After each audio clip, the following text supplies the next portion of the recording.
My son is 4 years old and just started ABA, but the BCBA only submitted for 15 hours. She noted that since he is not having meltdowns with them or self-injurious behaviors, that 15 hours is the max that he can get. He does have stimming, but for the last month, he is only getting 4 hours because we can't find another ABA to help with the other 11 hours. She also said he has that he has language and is compliant, so the hours go to the kids that are more severe.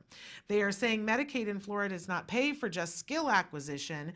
My son's speech is on a 2-year-old level, and he is not consistently social with his peers. He does not use his speech a lot at school, and in fact, that is one of the goals for him, to initiate his needs and wants. He doesn't ask questions and is not anywhere near conversational. They are even telling me that they can't shadow him in a typical preschool. What should I do? I know he is very behind. Is this true that he doesn't meet medical necessity? And Nanette, thank you for being here, because this hurts my head so hard for this mom. What do you have for us, Nanette? Yeah, absolutely. So, I think that there's a lot of components to this question specifically. So I'm kind of going to tackle it from a few different angles. But, CARDS practice and CARDS model, we really base a lot of our recommendations, or all of our recommendations, off of the research. And research does show that, with our younger patients within that age range, he's 4 years old, but mom is noting that he has language of that of a 2-year-old. That's where we would really see that early intervention really be the most effective and really necessary treatment to have that best possible outcome for that patient. So with that, obviously without meeting the patient, typically with a younger client like that, we do look at having treatment programs that are more towards the 40-hour-a-week mark, so that we could get that early intensive treatment done at the younger age. A big portion of what we do is really, it's two components. We do a lot of skill acquisition, which is typically what I explain, about half of our treatment model, and then the other half is the behavior reduction. It sounds like there might not be as many maladaptive behaviors that we would need to work on reducing here. So maybe that's where we would focus on more of the skill acquisition, but we always do want to have those two components to the treatment plan. Also, I think that the mother had referenced what the funding source will allow. And so I wanted to touch on that a little bit too. I think, funding sources, as we know, they can be pretty particular about what they want to see in a treatment plan or what they will fund. And if they don't think there's a specific need because there's not a lot of maladaptive behaviors, or they don't want to work on particular skills, we do unfortunately see that we never make our recommendations really based on only what they want to see, though. I still, I'm a big proponent for always putting what we still think is clinically necessary for that patient, and really like what we as the BCBA think needs to happen for that patient. And then I know another portion of that question was the school shadow piece.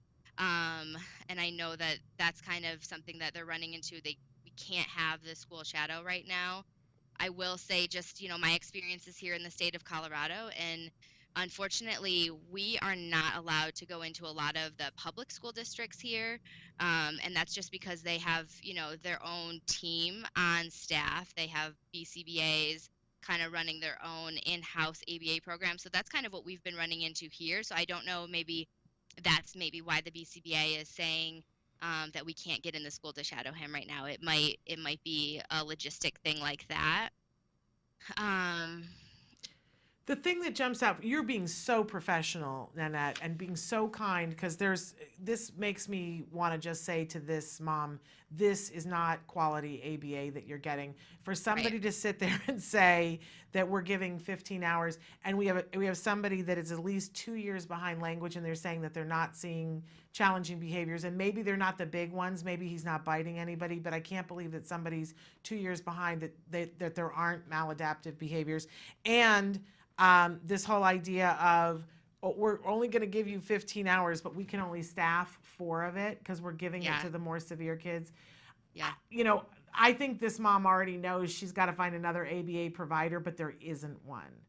And that's the tough thing, that until there can be one, uh, you know, do you make do with what you have and try to supplement it at home?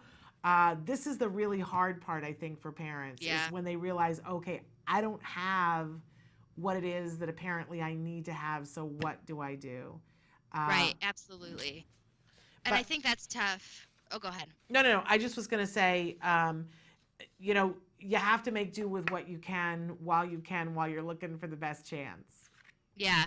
And I definitely think it sounds like there's not a lot of options there, but working on getting a second opinion, I think, would be definitely crucial in this situation, because you want to make sure that we're tackling this while he's still so young, you know. And I think, you know, maybe continue with what you have right now. I know staffing can be a challenge. It sounds like we're only getting 4 hours, which is definitely not enough for this patient.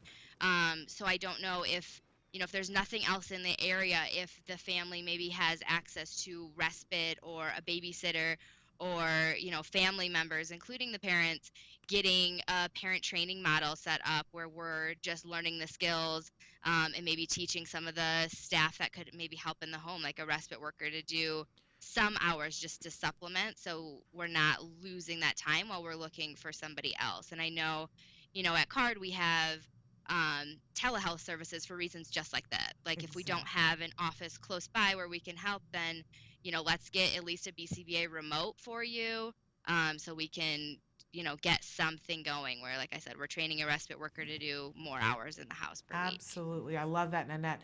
For this mom, get what your child needs. Get a 40-hour program, even if you've got to do it yourself.